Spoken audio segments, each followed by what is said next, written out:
Got a team member who always seems to find what's wrong, but never what's right? In today's episode, we're talking about how to lead through attitude problems and shift a complainer into someone who lifts your team up. That is coming up next.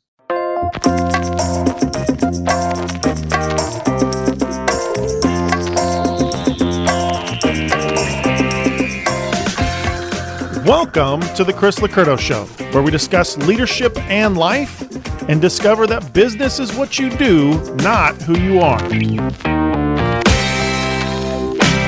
Welcome to the show, folks. I hope you're having a fabulous day wherever you are. Today, we are tackling a topic that every leader eventually faces. What do you do with someone who just won't stop complaining? This is going to be a very short episode. You fire them. Okay, not literally. Maybe you will. We're actually going to try and fix it. How about that instead? You know the type. You know the type of person. They point out everything that is broken. They bring down the entire room and energy in meetings. They never seem to have a solution, but they've always got an opinion. Now, here's the deal. That person isn't just annoying. They are dangerous to your culture. If they are left unchecked, they can spread frustration. They can lower morale. They can even influence your best people to disengage or worse, even leave. But here's the good news. Complainers can change. I know. I know. You're like, I don't believe you, Chris. I get it. I understand. We've all experienced it, right? But with the right leadership, you can actually help them to see their own behavior. You can actually help them to own it, help them to grow beyond it. Now, caveat is not everybody is going to be able to get there.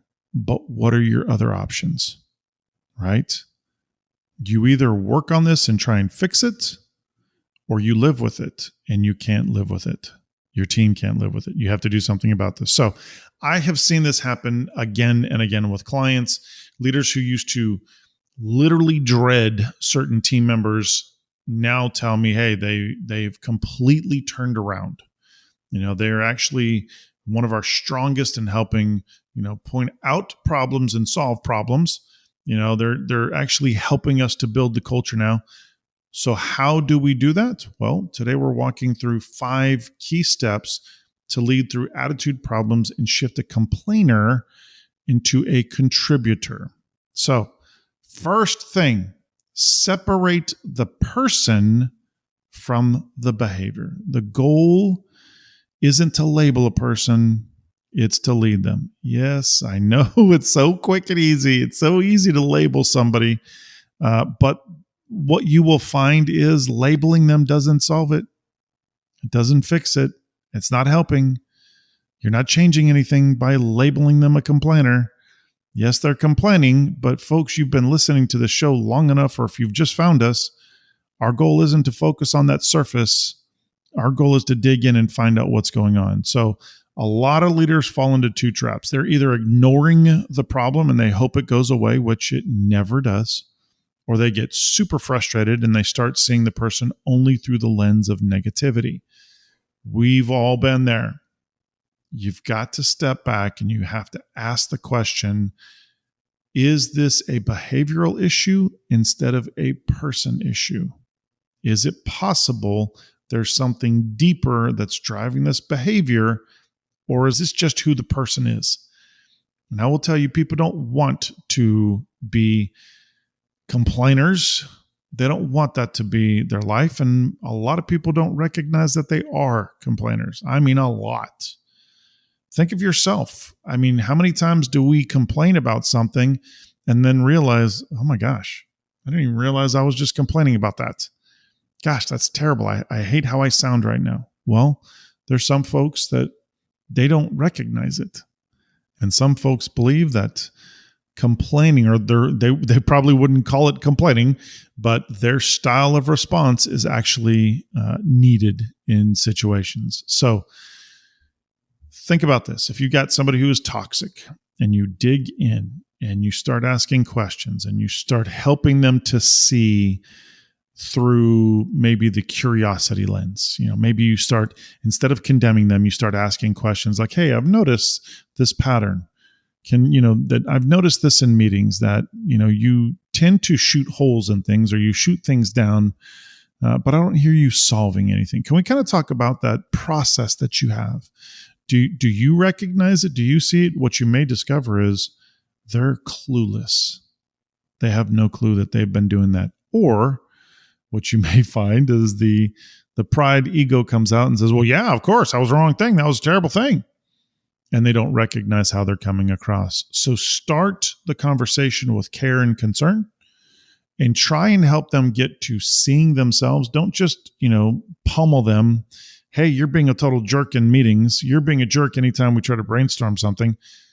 Help them to see what's going on. Show them care, concern, curiosity, not condemnation, and try and get them to a place where they recognize. Number 2, name the impact, not just the complaint. So most complainers are terribly blind to the ripple effects of what they're saying, of their own words. They don't see how they're affecting team morale. They don't see how they're affecting productivity. They don't see any of that. They only focus, and they also don't realize what's happening to their own reputation, that they are creating a reputation of being somebody who's so negative or toxic or, a complainer, whatever. So make sure that you help them to see what the impact is from the way they're going about their responses, the way they're going about shooting holes in things, the way they're going about, the way that they come across. People experience their comments as being demeaning or tearing something down or tearing a person down, whatever it is, to whatever extent it is. Help them to see the impact. Help them to see that people struggle with, bringing things to this person because they're going to be so negative. If these things are true, obviously don't do anything that's not truth, right? Help them to see what their specific impact is. You will find that some people are impacting to such a great extent, nobody wants to work with them. Nobody likes them. Nobody's going to spend time with them. Nobody's going to get on the same page with them. Nobody's going to try and accomplish goals with them. So to whatever extent, and if you've caught this early enough, you probably don't have that level of impact. So show the impact that you do have. And maybe, sometimes I've done this in the past because, again, I've been doing this a long time. I've shared, hey, if this continues, here's what it's probably going to look like. Here's what people are probably going to experience. And that also helps them to go, oh gosh, that's the last thing that I want, right? So clearly name how the behavior impacts others. Don't just say, hey, you're negative. People don't like you. When you speak like this, it just ticks everybody off. Don't do that. Hey, when you speak this way, it's very discouraging to the rest of the team from bringing ideas. When any idea just gets shot down or it appears as though it's getting shot down, then it's very discouraging. So help them to see the impact. Number 3, shift their identity from problem spotter to problem solver. So the great thing about complainers is that they're incredibly observant. The issue is they need to be redirected. So a phenomenal thing is sometimes complainers, or a lot of times, believe it or not, if they're shooting down something and they're actually giving good reasons why, not just shooting it down for shooting down's sake, there's that as well. What you may discover is they're incredibly observant, and the things that they're pointing out aren't horrible. It's actually good information. It's just the way that it's being delivered. Many people complain a lot, and they're actually trying to be helpful, or they believe that they're being helpful. They just don't have the maturity or the training or even the vision to be solution oriented. So in their minds, by saying that's not going to work because of this, this, and this, they've just helped you. They've just helped you to understand the problems that you have. The issue is the way that they just delivered that information is terrible. Because it's consistent. It's always happening. And it just sounds like they're unhappy. They don't like people, and they sure as heck don't like anybody's ideas. If you help them to see how they're coming across and you shift their identity from just spotting problems into actually solving problems by challenging them, by asking them, hey, you obviously, you clearly see a lot. What would it look like to be the kind of person who brings answers, not just the problem? So one of the things I say whenever I find somebody continuously shooting holes in stuff, I say, hey, I want you to shoot holes, but for every hole that you shoot, I want you to plug that hole. So if you're going to shoot a hole in this, if you're going to say that there's something wrong with this, it's not going to work, and I want that information. I want to hear it. I want you to come with a solution too. How would you fix this? What would you do to fix this? How could you lead others through solving this issue? You see the problem. How could you help others to see the problem, but see a solution as well? Can you bring a solution or two solutions for every single time you find a problem? How would you fix this? What would you do? By doing that, you're inviting them into their own ownership of the solutions, right? You're inviting them to not just come across as somebody who complains, but as somebody who is a problem solver as well. Number 4, build a culture that rewards contribution, not criticism. The truth is that people repeat what's rewarded. You do. I do. If there's something that's rewarded, it feels good. It feels nice. I want to keep doing that thing. If this is working out, we keep doing this show to help people. There's a time I was thinking, forget it. Years ago, I was like, why am I doing this? I reached out to a buddy, Mike Hyatt, and said, hey, I think I'm done. And he's like, don't stop. Just keep going. Keep going.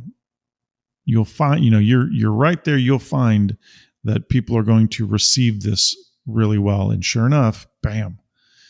It was great to see that it was having a good impact, a great impact on a lot of people's lives. I mean, we've had messages from people over the years that are like, I've built an entire business by listening to this show and doing the things you say. The first time I heard that, I was like, maybe not. And then I started hearing it over and over again. And we've heard that for 12, 13 years now, of people saying, I've listened to the show and started a business and built it according to what you teach, and it's become successful.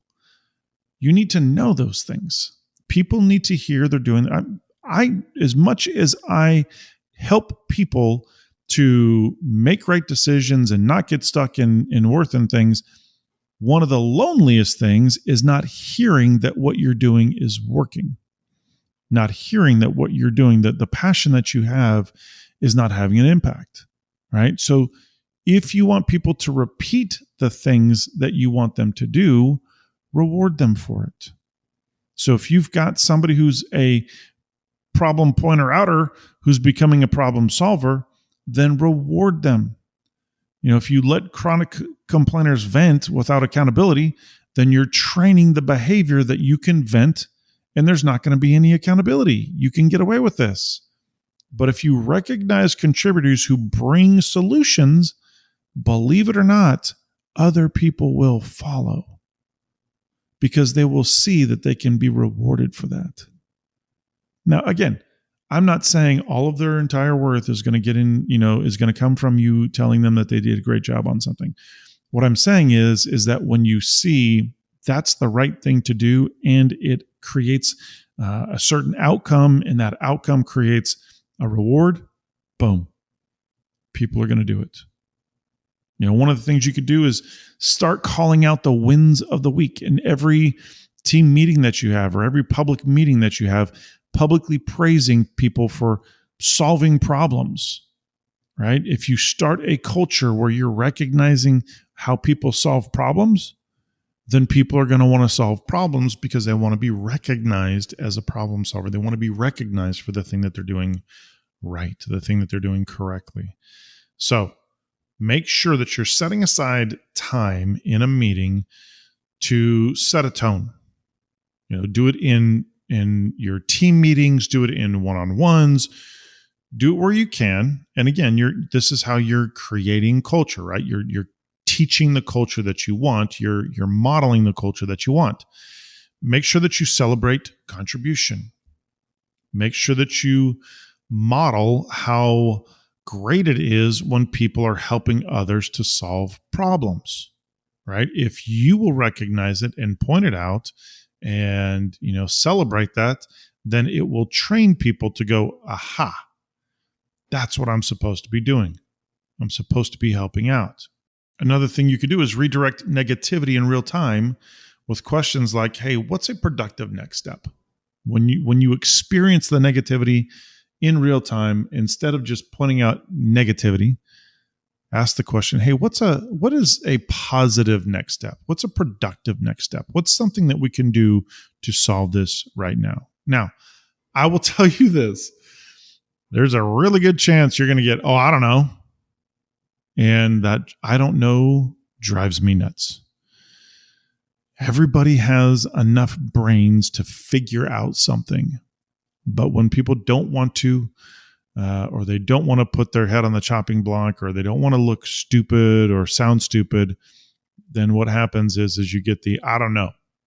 Drives me nuts. Absolutely drives me nuts. What you need to do is give people the time to come up with an answer.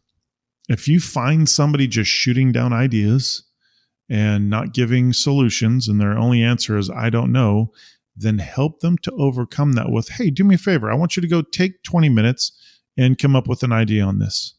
What are you talking about? Just go take 20 minutes, spend some time thinking about it, and come back to me with a solid solution for this.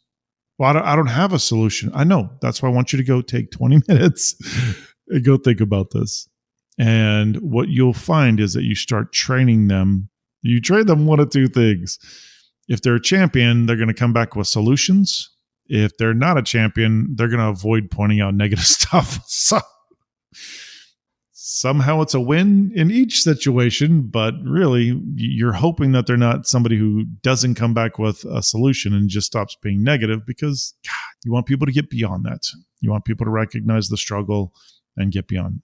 Number 5, coach progress, not perfection.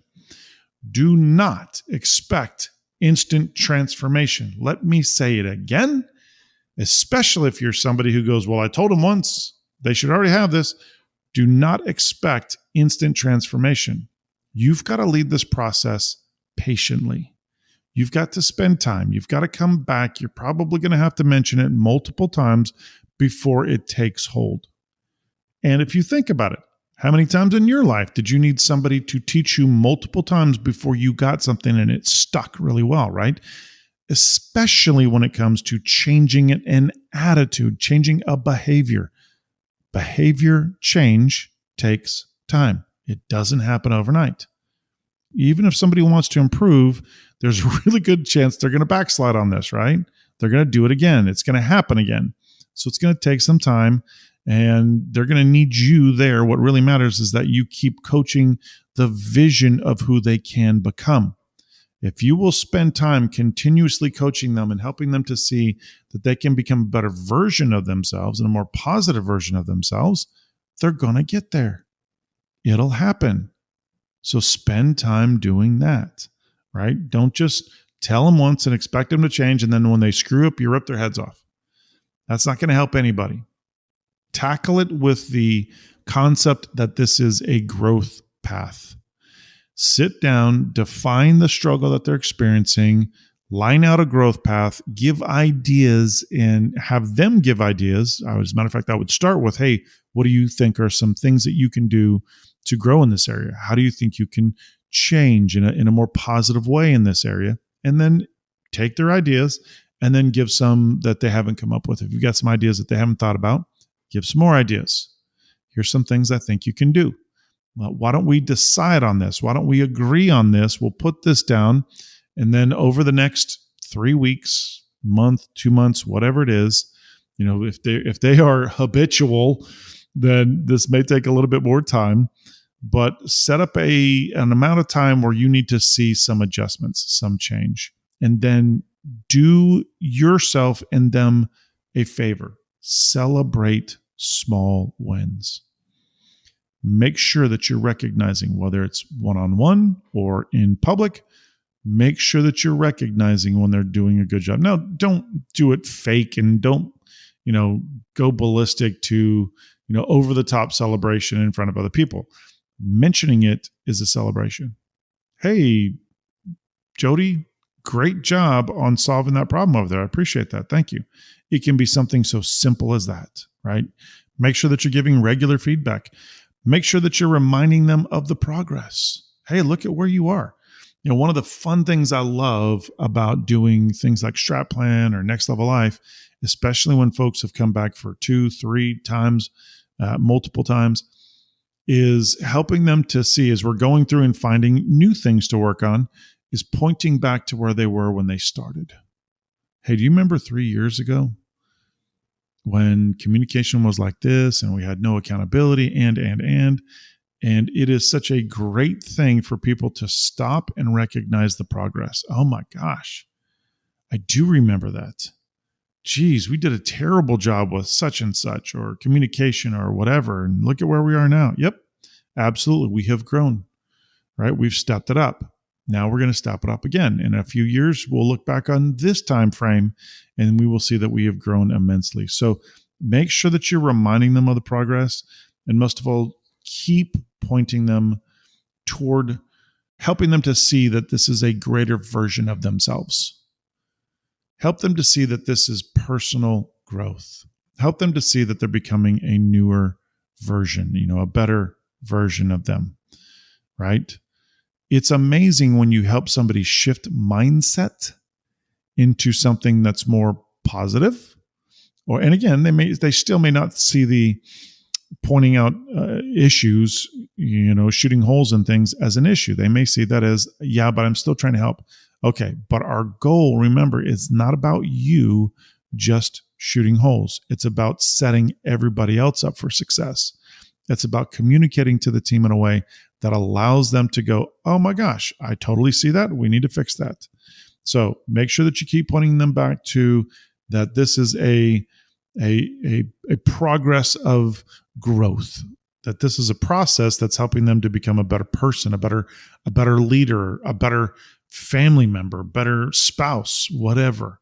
Any of those things, if they can see that this is a process that's helping them get better, then that in itself will be a reward. All right, here's some action items for you. First, identify the complainer. Who's the voice of negativity on your team? Identify that person or persons. Number 2, have the conversation. Separate the person from the behavior and talk about the impact of what the negative responses, comments, anything that they're doing, the impact of what that's having. Number 3, invite ownership. Ask them for solutions, not just complaints. How do you solve this stuff? How would you fix that? What would you do over here? Number 4, reinforce the right behaviors. People repeat what gets rewarded. So create public and private moments to affirm contribution. Contribution is what we want. Problem solving is what we want. Number 5, coach consistently. Do not quit on them. Lead them with vision and belief, and then be greatly, happily surprised when you see their growth. Additional resources for you, a blog post, Unhealthy Attitudes, How Your Leadership Mindset Impacts Your Team. As a leader, your mindset and attitude don't just affect you, they ripple through your entire team. So whether you realize it or not, your team mirrors your outlook. Folks, attitude is contagious. So as a leader, you've got to protect your culture from negativity and pursue the potential in people who are struggling. Complainers can change. I promise you, they can. I've seen it 100 times. I've seen a few times when they don't, but I've seen way more times when they do. You just have to lead them with clarity, with consistency, and with care. So if you want help creating a culture that brings out the best in people, where high standards and heart come together, we'd love to talk to you. Reach out to our team. Until next time, keep leading with vision, truth, and grace. Well, folks, that's all the time that we have for today. I hope this has helped you immensely. As always, take this information, change your leadership, change your business, change your life. and join us on the next episode.